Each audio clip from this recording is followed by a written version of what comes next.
Rajput is a member of one of the patrilineal clans of the Indian subcontinent. They rose to prominence from the late 6th century CE, and, until the 20th century, the Rajput rulers dominated many regions of central and northern India, including the eastern regions of present-day Pakistan. The Rajput population and the former Rajput states are found spread through much of the subcontinent, particularly in north, west and central India. These areas include Rajasthan, Gujarat, Uttar Pradesh, Himachal Pradesh, Haryana, Jammu, Kashmir, Punjab, Uttarakhand, Madhya Pradesh, Bihar and Sindh. History. Origins. The origin of the Rajputs is the subject of debate. Writers such as M.S. Naravain and V.P. Malik believe that the term was not used to designate a particular tribe or social group earlier than the 6th century AD, as there is no mention of the term in the historical record as pertaining to a social group prior to that time. One theory espouses that with the collapse of the Gupta Empire from the late 6th century, the invading Hephthalites were probably integrated within Indian society. Leaders and nobles from among the invaders were assimilated into the Kshatriya ritual rank in the Hindu Varna system, while others who followed and supported him, such as the Ahirs, Gurjars, and Jats, were ranked as cultivators. At the same time, some indigenous tribes were ranked as Rajput, examples of which are the Bhartis, Bundelas, Chandalas and Rathors. Encyclopaedia Britannica notes that Rajputs actually vary greatly in status, from princely lineages, such as the Guhilot and Katwahar, to simple cultivators. Idogdika Banuf says that the assimilation was specifically between the Hephthalites, Gurjars, and people from northwestern India, forming the Rajput community. Pradeep Barua also believes that Rajputs have foreign origins.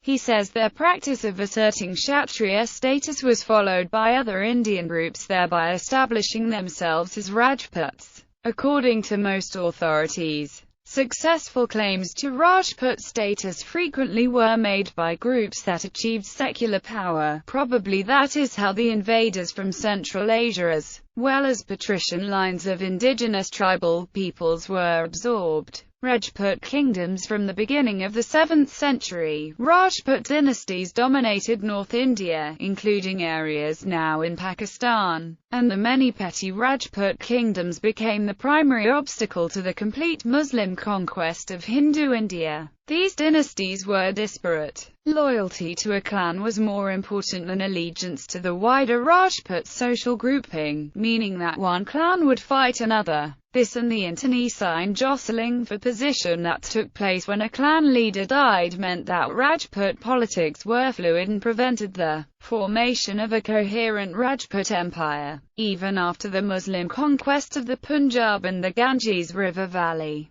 the Rajputs maintained their independence in Rajasthan and the forests of central India. Later, Sultan Jalaluddin Khilji of the Khilji dynasty took the two Rajput forts at Chittor and Ranthambore in eastern Rajasthan in the 14th century, but could not hold them for long. From as early as the 16th century, Rajputs from the eastern regions of Bihar and Awadh, who were referred to as Purbias, were recruited as mercenaries for Rajputs in the west, particularly in the Malwa region. After the mid-16th century, many Rajput rulers formed close relationships with the Mughal emperors and served them in different capacities. Some Rajput nobles married their daughters to Mughal emperors for political motives. For example, Akbar accomplished 40 marriages for him, his sons and grandsons, out of which 17 were Rajput-Mughal alliances. The ruling Sisodia Rajput family of Mewar made it a point of honor not to engage in such relationships and thus claimed to stand apart from those Rajput clans who did so. Later, Rajputs came under the influence of the Maratha Empire, British colonial period. By the late 18th century,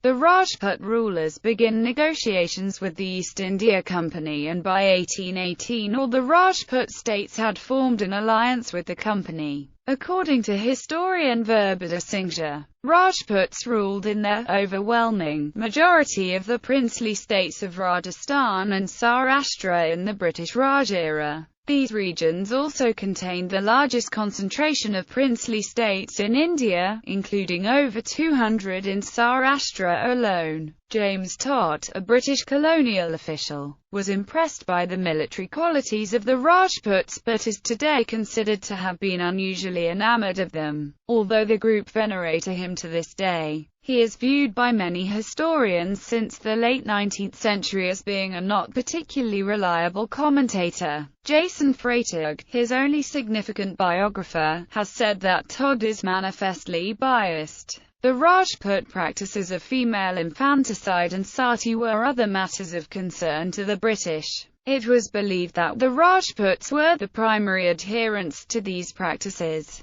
which the British Raj considered savage and which provided the initial impetus for British ethnographic studies of the subcontinent that eventually manifested itself as a much wider exercise in social engineering. In reference to the role of the Rajput soldiers serving under the British banner, Captain A. H. Bingley wrote, "Rajputs have served in our ranks from Plassey to the present day. They have taken part in almost every campaign undertaken by the Indian armies. Under Forde they defeated the French at Condor. Under Monroe at Buxar they routed the forces of the Nawab of Oudh. Under Lake they took part in the brilliant series of victories which destroyed the power of the Marathas." Independent India. On India's independence in 1947, the princely states, including those of the Rajput, were given three choices: join either India or Pakistan, or remain independent.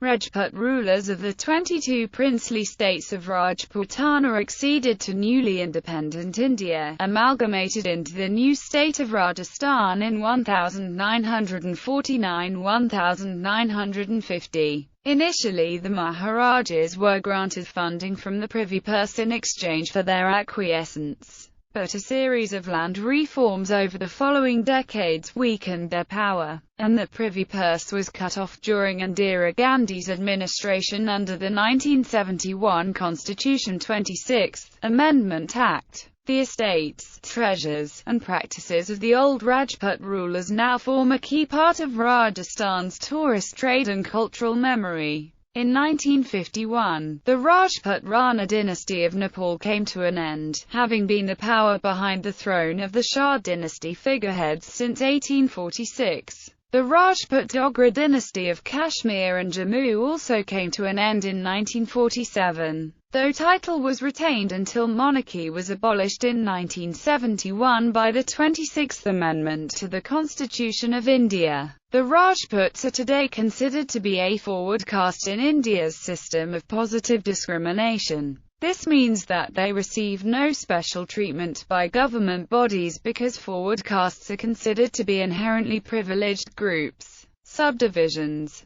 There are several major subdivisions of Rajputs, known as Vansh or Vamshar. The step below the superdivision Jati. These Vansh delineate claimed descent from various sources, and the Rajput are generally considered to be divided into three primary Vansh. Suryavanshi denotes descent from the solar deity Surya, Chandravanshi from the lunar deity Chandra, and Agnivanshi from the fire deity Agni. The four prominent clans in the post-Gupta period, Chauhans, Paramaras, Pratiharas and Solankish, all claimed their mythological origin to have been from a sacrificial fire at Mount Abu. Lesser noted Vansh include Udayvanshi, Rajvanshi, and Rishavanshi. The histories of the various Vansh were later recorded in documents known as Vamshar Avaliyasa. Andre Wink counts these among the status legitimizing texts. Beneath the Vansh division are smaller and smaller subdivisions. Kul, Shakkamp or Khan, and Nak. Marriages within a Kul are generally disallowed. The Kul serves as the primary identity for many of the Rajput clans, and each Kul is protected by a family goddess, the Kuldevi. Lindsay Harlan notes that in some cases, Skaks have become powerful enough to be functionally cults in their own right.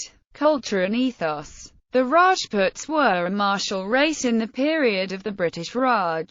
This was a designation created by administrators that classified each ethnic group as either martial or non-martial. A martial race was typically considered brave and well-built for fighting, whilst the remainder were those whom the British believed to be unfit for battle because of their sedentary lifestyles. Rajput lifestyle. The double-edged scimitar known as the kanda was a popular weapon among the Rajputs of that era. On special occasions, a primary chief would break up a meeting of his vassal chiefs with kanda nariyal, the distribution of daggers and coconuts. Another affirmation of the Rajput's reverence for his sword was the Karga Shatna ritual, performed during the annual Navaratri festival, after which a Rajput is considered free to indulge his passion for rapine and revenge. Rajputs generally have adopted the custom of purdah. By the late 19th century, there was a shift of focus among Rajputs from politics to a concern with kinship. Many Rajputs of Rajasthan are nostalgic about their past and keenly conscious of their genealogy, emphasizing a Rajput ethos that is martial in spirit, with a fierce pride in lineage and tradition. Rajput Diet. The Anthropological Survey of India identified that in Gujarat, Rajputs are, by and large, non-vegetarians, regular drinkers of alcohol, and also smoke and chew betel leaves.